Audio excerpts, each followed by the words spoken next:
We are live. Welcome, everybody. My name is Natalie. I'm the founder of HumanForce. We're working with organizations to unleash the potential and allow people to come to bring their whole, authentic, and true selves to work. And I'm delighted. This is my first LinkedIn Live, so no pressure. And what a subject to get this LinkedIn Live kicked off, coaching. Can a coaching approach transform corporate workplaces? So really important topic today. Very excited to be talking to you about that.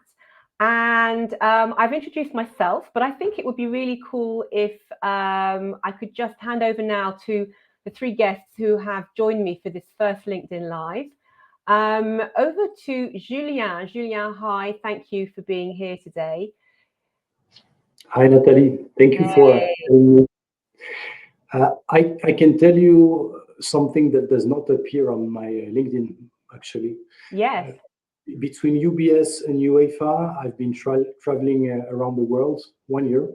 I've learned a lot. And when I was in Thailand, I brainstormed with myself about potential ideal employers in my future. And I remember writing UEFA on a sheet of paper. So for the last 13 years, and including 10 as in charge of human resources, those four letters, very nice, have been my reality and my chance. Wow, that's a lovely story. Thank you for sharing that with us. And apart from that, of course, you are currently Chief of Human Resources at UEFA. So you and I have been working together a little bit.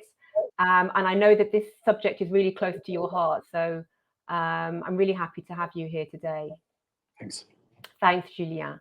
And Dominique. Dominique, hi, Dominique. Can you introduce yourself a little bit? Sure. So happy to be with you tonight. It's a great way to end my workday. My name is Dominique Ben Dhaou. Ben Dhaou is from Tunisia. I'm actually 100% Swiss product, born in Switzerland, Wow. and been Swiss for centuries. I've got 30 plus years experience. It increases every year. I don't know why. In HR, mostly in large organizations, but also in smaller ones. And what I do, I help individuals and organizations to change their perspective and imagine or create or recreate. I love recreation. A way to lead, a way to work, a way to lead their career and their team. It was with different tools, with different skills. So my passion is about helping people to recreate a reality that is more aligned with their values, with their skills, with their experience, with what makes sense to them. So Great. I'm passionate about that. Thank you. And I'm delighted to be working with you, Dominique. I think It's a pleasure. very exciting. And the other person on our coaching team is Ndeye. Ndeye, tell us a little bit about yourself. Hello, so yes, I'm Ndeye. I am an internal coach at one of the big four in Switzerland, but also an independent executive coach. And I started actually as a sales coach in my previous life. And I just love that feeling when people realize that they were capable of so much more than what they thought. And then I was like, okay, why limit that to sales coaching? Let's open it up to all the areas of their life and career. And I am actually focusing on peak performance coaching. So people with high potential, those people that we usually leave a little bit aside because they already do great. And I'm here to push them to do even better. Wow, very important job that you do. And I think that the high potential coaching is something that's so important. So thank you for telling us a little bit about what you do, Ndeye. Coaching sometimes I think gets a bad press. I don't know what you think. And sometimes I think coaching is a bit misunderstood. And perhaps before we go any further into this conversation, I'm just curious to know perhaps we should actually just specify what we mean by coaching for leadership. It's not mentoring, is it? We're not talking about mentoring. Ndeye, over to you. I'm going to pick on you. What do you think about it? I mean, how would you describe it to people? Absolutely. So yes, coaching does have some bad press because I've heard people saying, "Oh yeah, I've been offered coaching just before being fired as the last resort." So hopefully that's not the only thing. So for me, it's really as coach, we help people set their goals and also assess where they are right now, and then define, some key action that they can take to close the gap between where they are now and where they would like to be. But they are really the one doing the job, and the actors, like they're the one coming up with those actions. So we're not telling them what to do. That's how we're not also mentoring them or sharing our experience. We're just like challenging them a little bit with our questions to think out of the box and think sometimes deeper on how to reach what they would like to achieve. Yeah.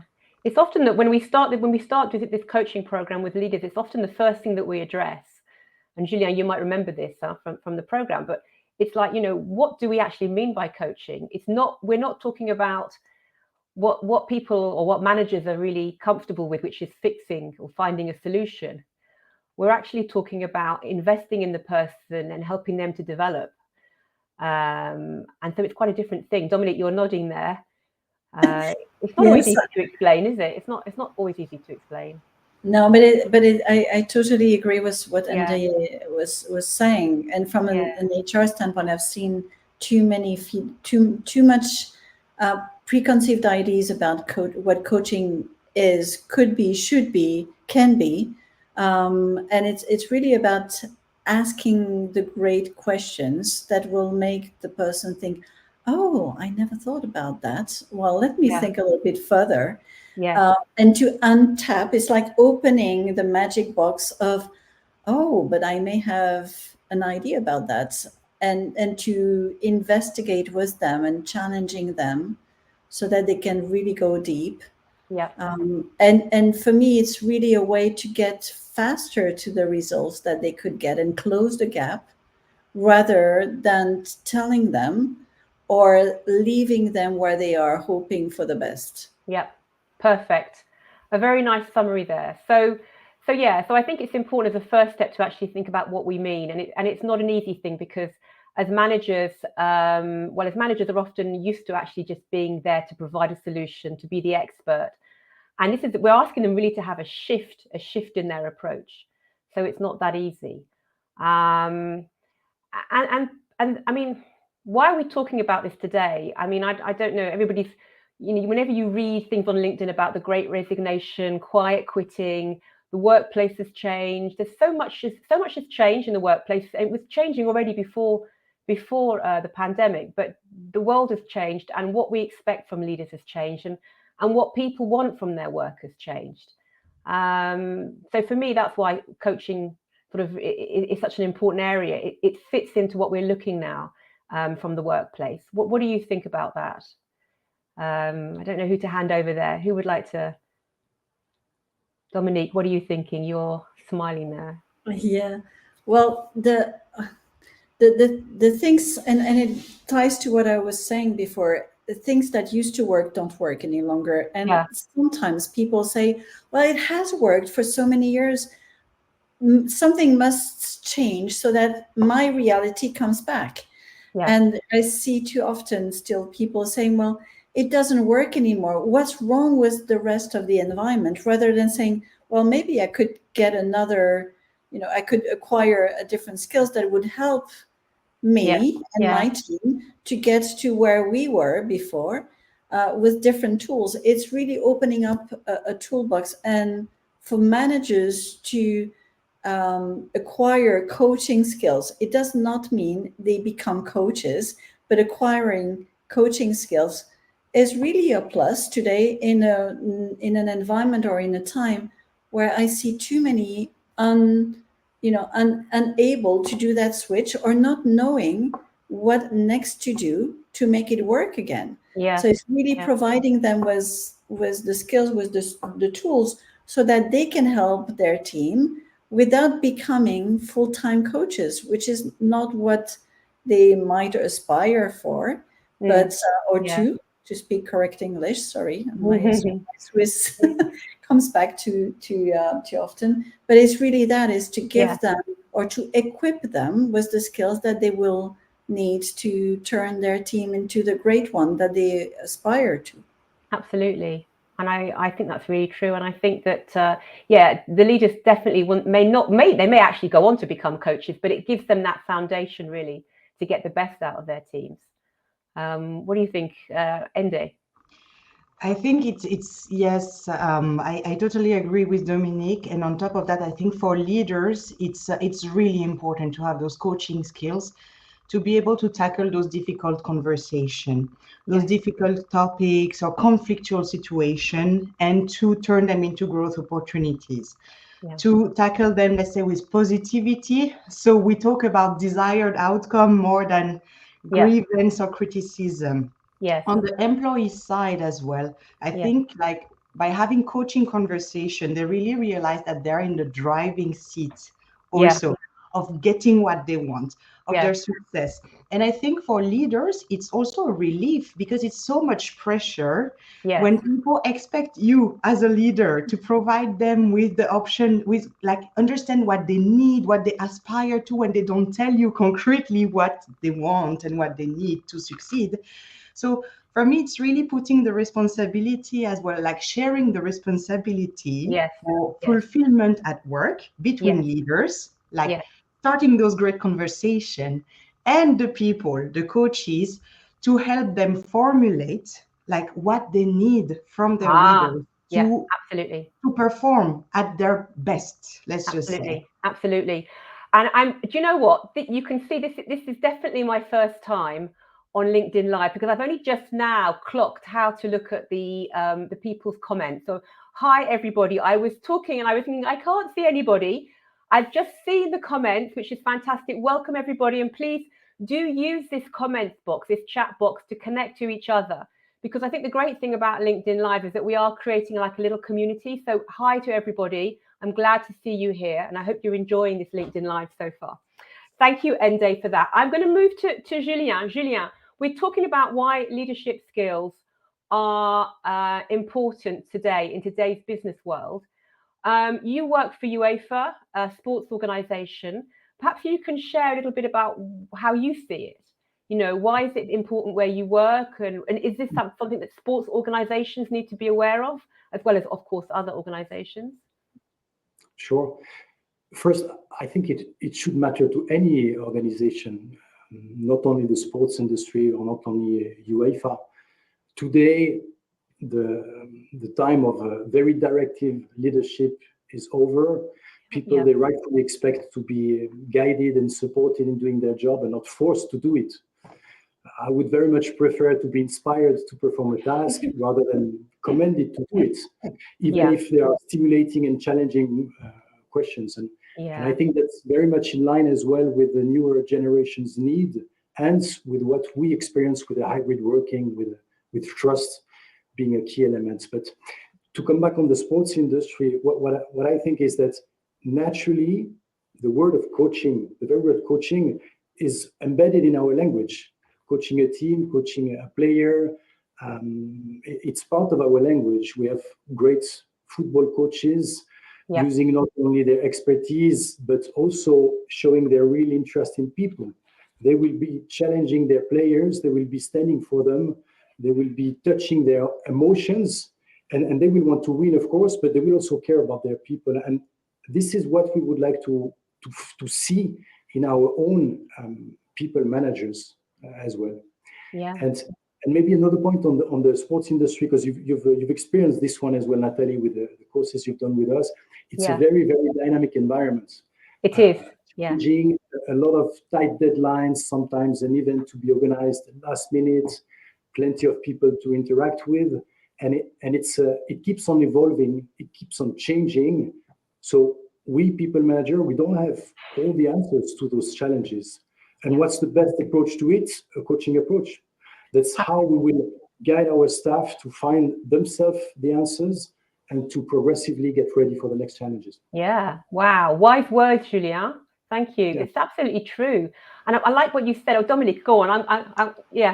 Yeah, I was just looking at the comments and listening to Julien. I think that would be helpful to understand what we mean by coaching approach or coaching skills, because a lot of people might not necessarily know that they're coaching when they're coaching. They do that intuitively or naturally, but they're actually coaching. So I think that would be quite insightful to know what we mean, to explain what we mean by coaching skills. Or a couple of tips that people could go away with. Absolutely. That's a very nice point. So coaching skills, well, there are lots of different types of coaching skills. I think one of the most powerful coaching skills, and I'll just share one, and then we can all share one if you like, but one of the most important coaching skills for me is around curiosity and around asking questions. Because when you ask a question, and particularly if you ask it in the right way, you're going to get the other person to dig deep and to actually find it within themselves to come up with the answer. And so the way that you ask questions and the curiosity that you have, that's a great approach already. Rather than actually telling, you're asking questions, and you're getting the person to do the work. You're not doing the work, they're doing the work. So that's my one tip. But let's go around. Let everybody give a tip. Ndeye, if you were to describe a coaching approach, what would you say? Absolutely. So for me, question is the key thing, and it's also, I mean, if you want a tip, then really let people come up with the options and then push them to think about more options. So yes, you're not here like to know everything and give the solution. It's like, if Natalie has an issue, I'll be like, okay, Natalie, so what do you think you should do actually next as a first step?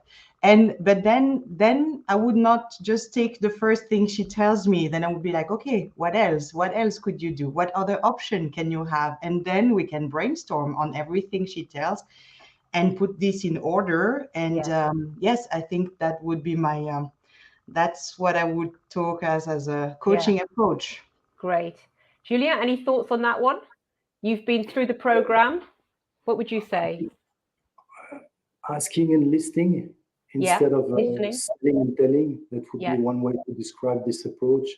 Trying to make someone better, having this growth and development in mind. Absolutely. That would be also one idea to describe it. Actually. Yes. Lots of other ideas too, but I think we've actually talked about some of the main ones. I'm I can see all the questions are coming up. We'll try our very best to answer some of the questions, and we'll come back to them towards the end of the session. I just wanted to go back to you, Julien, and just to tell a little bit about the coaching program that you've been doing with us. So you've been doing a coaching program, which is a learning program over a period of time in groups. So we take your groups of managers across a period of time. Where you're actually learning the skills and practicing the skills with your teams on the job.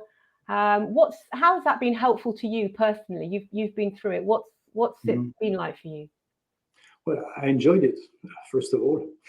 I enjoyed it as well. Otherwise, I would not be sitting there talking with you only. Yeah. I enjoyed the mix as well between the theory that you are bringing and the practical exercise that we've done. A mix between online and face-to-face. I also found very interested the model that you've presented us, the GROW model. Yeah, we use the GROW model. That's right. Yeah. Yeah, quite simple to understand, but yet very powerful, as well as all the questions that we could practice. Questions like what else, or what would you do if you were in their shoes? I thought that was really powerful. And another highlight that I've noted from the course was when we had this musical chair exercise. So you were the one that we had to coach, Natalie, and we would be jumping to try to continue the coaching. And that was not easy, but it was fun and instructive. So those would be the highlights of this training. Super. Thank you, Julien. It was such a pleasure as well, I have to say. So what are we going to look at next? We've talked a little bit about the program, and I think for me, what's interesting is how we can actually promote a coaching culture, because it's one thing to have the training. It's one thing for us to do these programs, and already that's huge if you can offer your managers the training to adapt and to get familiar with these coaching skills. But what does it take to actually promote a culture across an organization? That's quite tricky. What do you think, Ndeye? What are your thoughts on that? Actually, I think it takes a few champions, Yeah. a bit like Julien.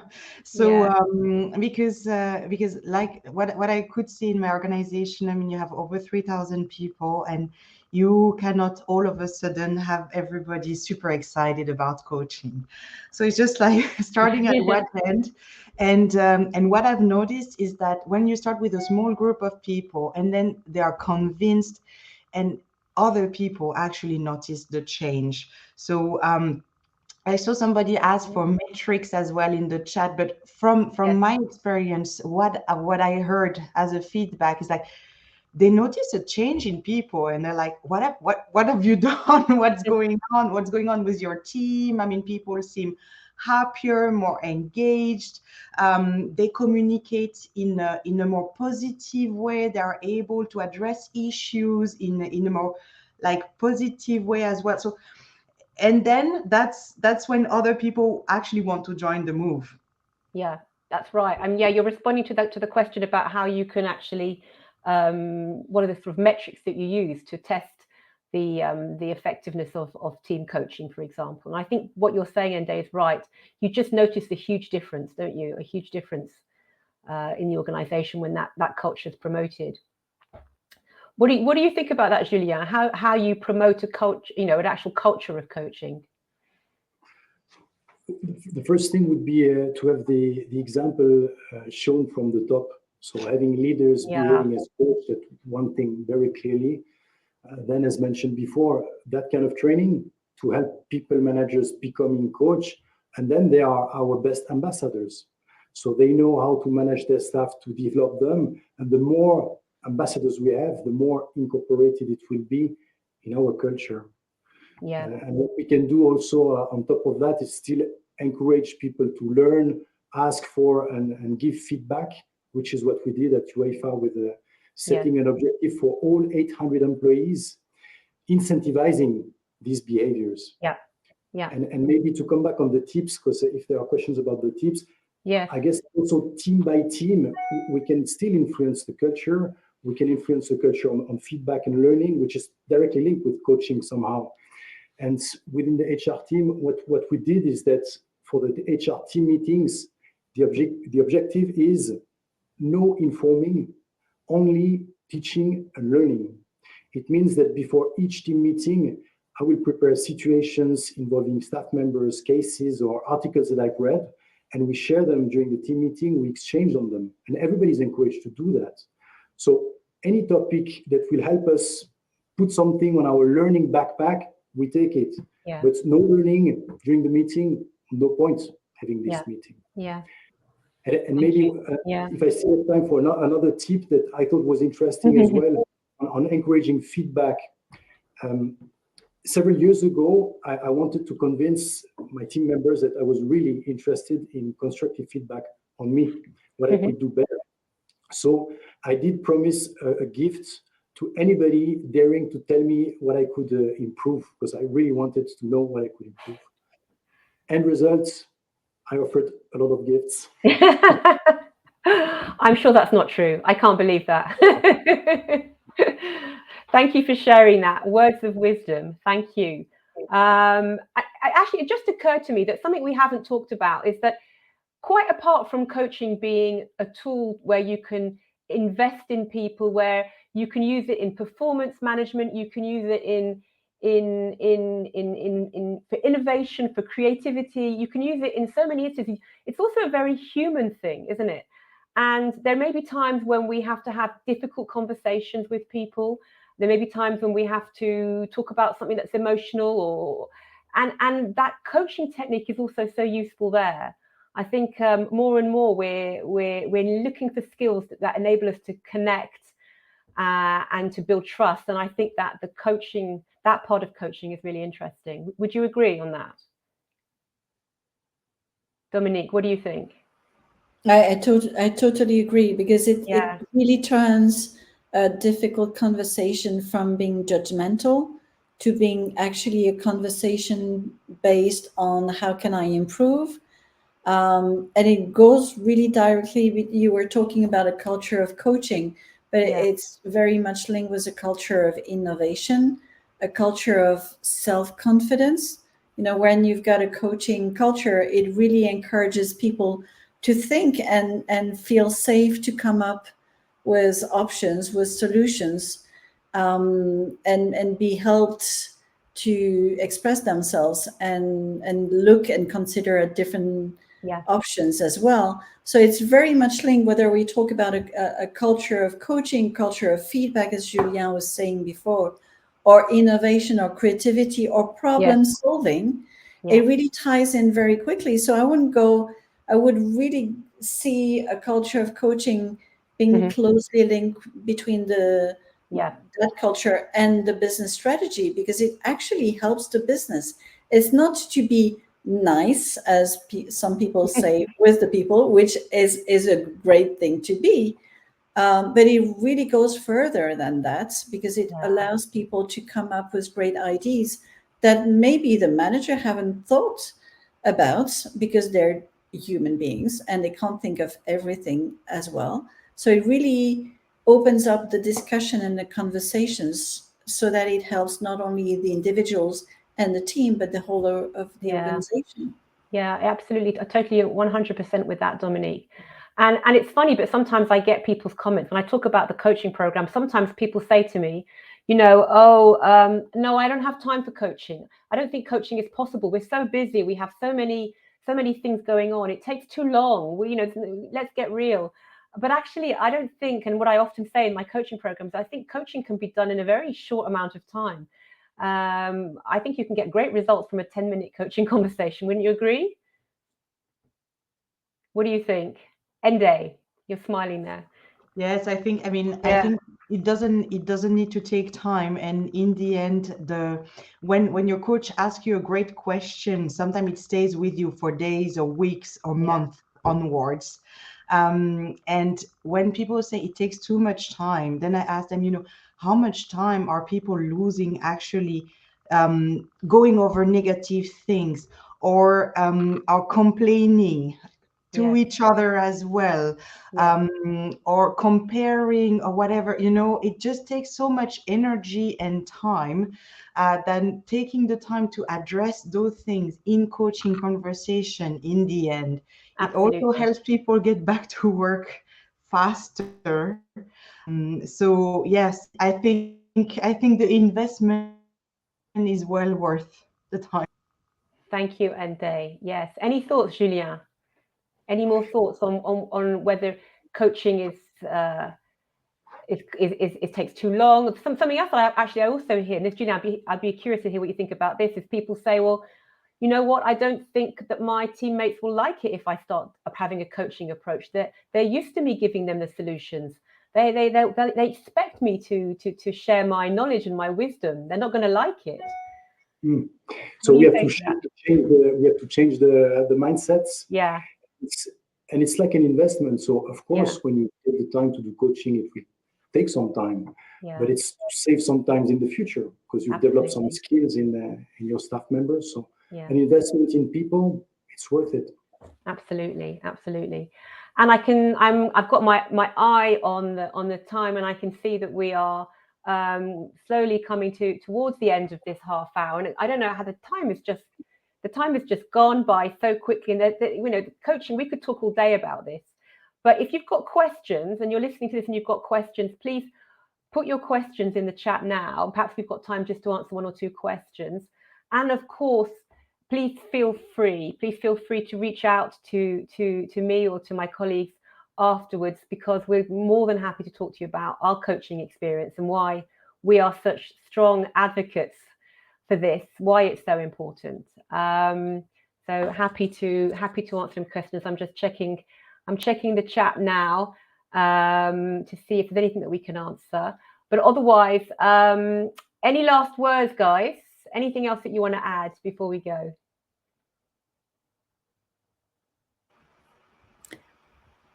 I would love today to be just the beginning of a series of LinkedIn Live.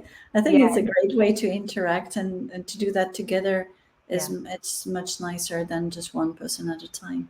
I agree. Thank you, Dominique. I've really enjoyed the conversation. I can't believe we've just done half an hour. Thank you, everybody, and please stay tuned for the next one. And looking forward to carrying on the conversation. Thank you. Thank you, everybody. Bye bye. Thank you. Thank you. Bye bye. Bye bye. Bye.